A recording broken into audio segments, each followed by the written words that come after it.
दोस्तों नमस्कार। मैं हूं आर के सिन्हा और आप देख रहे हैं अपना favourite YouTube channel national English grammar.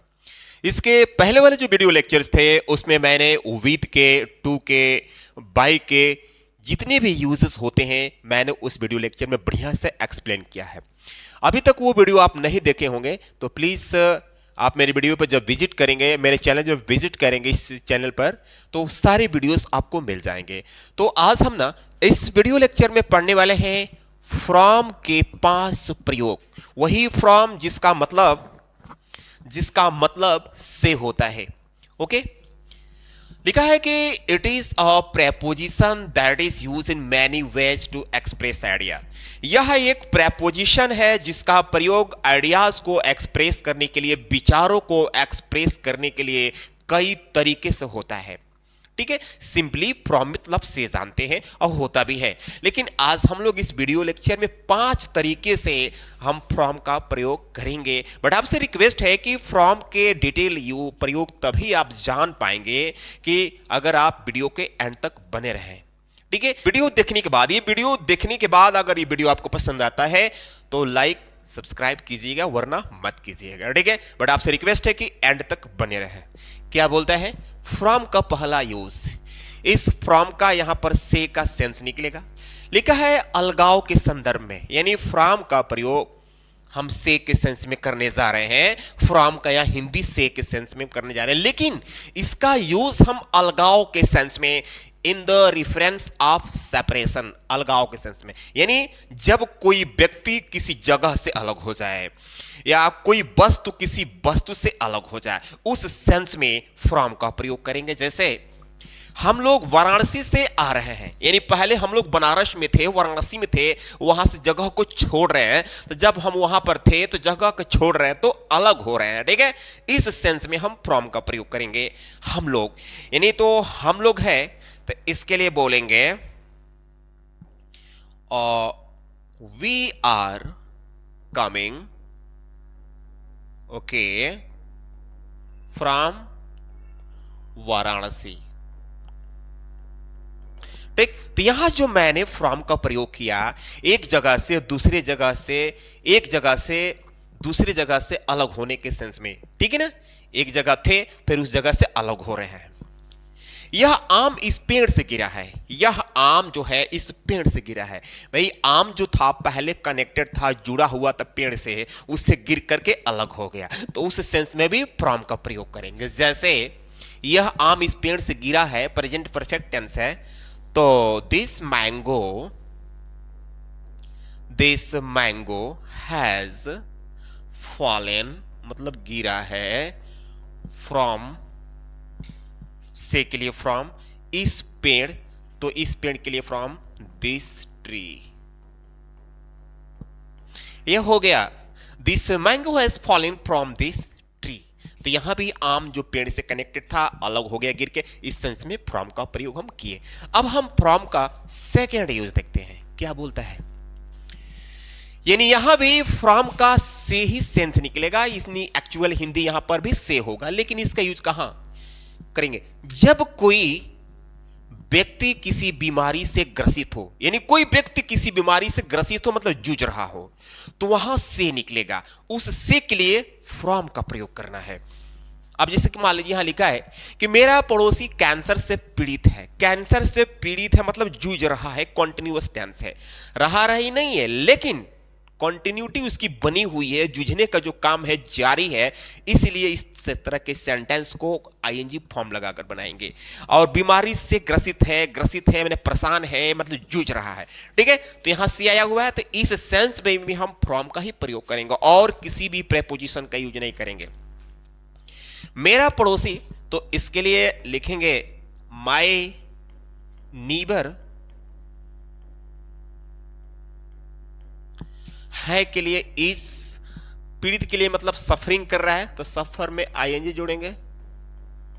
Suffering से के लिए फ्रॉम किस बीमारी से, कैंसर, कैंसर हो गया। My neighbour is suffering from cancer.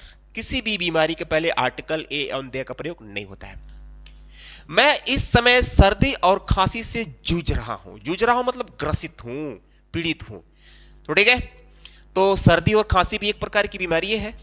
तो इसके लिए बोलेंगे आई am suffering, I am suffering से के लिए फ्रॉम, सर्दी और खांसी के लिए कफ एंड कोल्ड इस समय। तो इसके लिए यहां पे लिखेंगे एट दिस टाइम। तो this is final. I am suffering from cough and cold at this time. आप किसी भी बीमारी से ग्रसित हो, बीमारी चाहे कोई भी हो, बस उससे ग्रसित अगर हैं तो प्रेपोजिशन फ्रॉम का प्रयोग करेंगे। लेकिन अगर कोई व्यक्ति किसी बीमारी से मर जाता है, जैसे कैंसर से मर गया, टीबी से मर गया, तो वहां पर फ्रॉम का प्रयोग नहीं करेंगे, वहां पर ऑफ का प्रयोग करेंगे। ठीक है, तो ये आई होप कि समझ में आ गया होगा फ्रॉम का तीसरा यूज। यह बोलता है यहां भी फ्रॉम का से ही अर्थ निकलेगा, लेकिन समय के संदर्भ में, समय के संदर्भ में, समय के सेंस में इसका प्रयोग present, past and future tense में कर सकते हैं। ठीक है ना, जैसे मैं यहां सुबह 7 बजे से पढ़ाता हूं। मैं यहां पर मान लीजिए मैं कोचिंग जाता हूं, तो कोई आपसे पूछ दिया कि कब से, कोई मुझसे पूछ दिया कि कब से पढ़ाते हैं, मैं बोलता हूं मैं यहां सुबह 7 बजे से पढ़ाता हूं। पढ़ा नहीं रहा हूं, पढ़ाता हूं। अगर ये रहा रही वाला सेंस ले लिया तो इसमें सिंस और फॉर का प्रयोग होगा। लेकिन आप देखिए इसमें रहा रही मैं नहीं लिखा हूं। ठीक है, मैं यहां सुबह 7 बजे से पढ़ाता हूं, तो यहां आप इसको हम लिखेंगे, ये जो सेंटेंस है प्रेजेंट इंडेफिनिट का है। आई टीच मतलब पढ़ाता हूं, से यानी फ्रॉम सुबह 7 बजे, फ्रॉम 7 AM। AM लिखने से सुबह का सेंस निकल जाएगा, 7 के लिए 7 हो गया। अब यहां आप लिखेंगे से के लिए फ्रॉम हो गया, सुबह 7 बजे 7 AM हो गया। यहां के लिए हेयर हो गया, ये हो गया I teach from 7 AM here. I teach from 7 AM here, यानी फ्रॉम का प्रयोग हमें परफेक्ट कॉन्टिन्यूअस टेंस में नहीं करना है।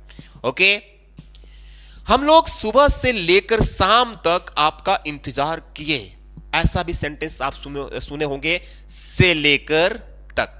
ठीक है, यानी हम लोग सुबह से लेकर शाम तक आपका इंतजार किए। तो ये जो सेंटेंस है पास्ट इंडेफिनिट, जिसमें वर्ब की सेकंड फॉर्म लगेगा, हम लोग इसके लिए लिखेंगे वी इंतजार किए, वेट। तो सेकंड फॉर्म वेटेड के बाद हमेशा प्रीपोजिशन एक फॉर लगेगा। कब कि वेटेड के बाद अगर कोई ऑब्जेक्ट आता है तो वहां पर ऑटोमेटिकली आपको फॉर लगाना है। वेटेड फॉर आपका मतलब यू। अगर ये ऑब्जेक्ट नहीं होता तो यहां पर फॉर नहीं लगता है। मीन्स ऑब्जेक्ट का वेट का अगर ऑब्जेक्ट आता है तो आपको फॉर लगाना है, रूल है ये। We waited for you. अब बता रहा है कि सुबह से लेकर शाम तक, तो से लेकर की मीनिंग फ्रॉम, सुबह की मीनिंग मॉर्निंग, और यहां तक के लिए टू, और शाम के लिए इवनिंग। ये हो गया I waited for you from morning to evening. तो जब भी इस तरह का सेंटेंस आएगा से लेकर तक, तो उसमें तक के लिए टू लगाना है। से लेकर, कभी कभी लेकर नहीं आएगा, केवल से आ जाएगा, तो उसके लिए हमें फ्रॉम लगना है। फ्रॉम मॉर्निंग टू इवनिंग, जैसे कहा जाए रात से लेकर के दिन तक, फ्रॉम नाइट टू डे। तो देखिए जब बातें आएगी तो फ्रॉम का प्रयोग के साथ टू का भी प्रयोग करना पड़ेगा, फ्रॉम टू। ओके, वह सुबह 8 बजे से दफ्तर जाएगा। फ्यूचर की बात हो रही है, सुबह 8 बजे से दफ्तर जाएगा, तो इसके लिए बोलेंगे he will go to office सुबह 8 बजे से, यानी फ्रॉम 8 AM। AM लिखने से सुबह का सेंस निकल गया, आपको इसमें मॉर्निंग लगाने की जरूरत नहीं है। He will go to office from 8 AM। Clear? यानी हमें फ्रॉम का प्रयोग परफेक्ट कॉन्टिन्यूअस में नहीं करना है, परफेक्ट कॉन्टिन्यूअस में सिंस और फॉर का प्रयोग होता है। आप देखिए इस तरह के सेंटेंस में जो भी लिखा हूं कहीं रहा रही वाला सेंटेंस नहीं है, तो हमें इस तरह के सेंटेंस में फ्रॉम का प्रयोग करना है। आई होप कि ये फ्रॉम का थर्ड यूज समझ गए होंगे। फ्रॉम का फोर्थ यूज देखते हैं। यहां भी फ्रॉम का मतलब से निकलेगा, लेकिन स्रोत के संदर्भ में। स्रोत मतलब ओरिजिन, कोई चीज कहां से लिया गया है या कोई चीज कहां से उत्पन्न हुआ है, उस सेंस में हम प्रयोग करेंगे। जैसे ये लाइंस अभिज्ञान शाकुंतलम से ली गई है। कुछ लाइंस हैं जो जिसकी स्रोत जो है अभिज्ञान शाकुंतलम से ली गई है। चाहे ये चौपाई रामायण से लिया गया है, या ये पंक्तियां ट्रू ब्यूटी से लिया गया है, अ थिंग अ ब्यूटी से लिया गया है। तो इस तरह की जब बातें आएगी ना, तो उस सेंस में भी फ्रॉम का प्रयोग करते हैं। जैसे कहा जाए कि ये लाइंस,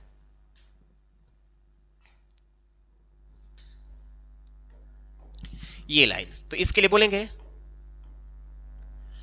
दिस लाइंस ली गई है। कौन सा टेंस है? प्रेजेंट परफेक्ट है, वो भी प्रेजेंट परफेक्ट का ये पैसिव सेंटेंस है, तो हैव बीन का प्रयोग होगा। हैव बीन टेकन फ्रॉम आ गया ना से के लिए। अब यहां लिख देंगे अभिज्ञान शाकुंतलम, अभिज्ञान शाकुंतलम, ठीक। और these lines have been taken from Abhigyan Shakuntalam. यहां से की मीनिंग फ्रॉम को छोड़कर और कुछ नहीं लगाना है। फॉर नहीं लगाना है, फॉर नहीं लगाना है, विद नहीं लगाना है, कुछ भी नहीं लगाना है, फ्रॉम लगाना है।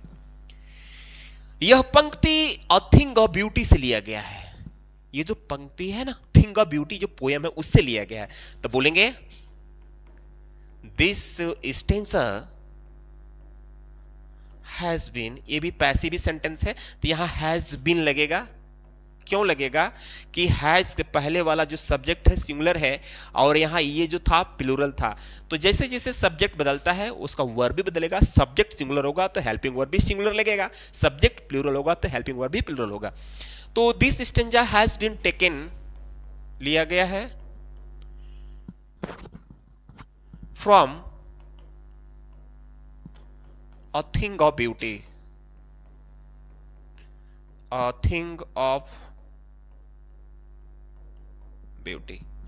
तो फ्रेंड्स आई होप कि ये जो फ्रॉम का जो चौथा यूज था आप समझ गए होंगे। इसका हम पांचवा यूज देखते हैं कैसे होता है। यहां भी फ्रॉम का सेम मतलब निकलेगा, यहां भी, लेकिन यहां पर हम फ्रॉम का प्रयोग उसलिए करेंगे जब एक वस्तु से दूसरे वस्तु का कंस्ट्रक्टिंग हो, निर्माण हो, एक वस्तु से दूसरे वस्तु का बनना। क्लियर? अब जैसे देखिए दूध से दही बनाया जाता है, जाता है, प्रेजेंट इंडेफिनिट का पैसिव सेंटेंस। दूध से दही बनाया जाता है, दूध से दही बनाया जाता है। क्या बनता है दूध से? दही। तो दही सब्जेक्ट होगा। कर्ड इज मेड, बनाया जाता है। इज मेड मतलब बनाया जाता है। किससे? अब यहां आ गया से, तो से के लिए फ्रॉम, और दूध के लिए milk. Curd is made from milk, curd is made from milk. लकड़ी से कुर्सियां बनाई जाती है, लकड़ी से कुर्सियां बनाई जाए। तो पहले कुर्सियां की मीनिंग चेयर्स जाती है। ये भी प्रेजेंट इंडेफिनिट का पैसिव सेंटेंस है, तो सब्जेक्ट प्लूरल हो रहा है, इसलिए आप लगेगा आर। मेड से के लिए फ्रॉम, और लकड़ी के लिए वुड। और chairs are made from wood. तो देखे ना, हमने यहां पर फ्रॉम के 5 प्रयोग आपको समझाया। अगर किसी भी प्रकार की डाउट हो तो आप कमेंट सेक्शन में कमेंट कीजिए। हमारे पास अगर टाइम होगा तो जरूर उसको रिस्पॉन्स करेंगे। तो फ्रेंड्स, इसी तरह के इंटरेस्टिंग मजेदार वीडियो पाने के लिए अगर अभी तक आप वीडियो को लाइक करके चैनल को सब्सक्राइब नहीं किए हैं तो प्लीज कर लीजिए, ताकि आपको इस तरह की वीडियो मिलता रहे। और मिलते हैं अगली वीडियो में, तब तक के लिए धन्यवाद।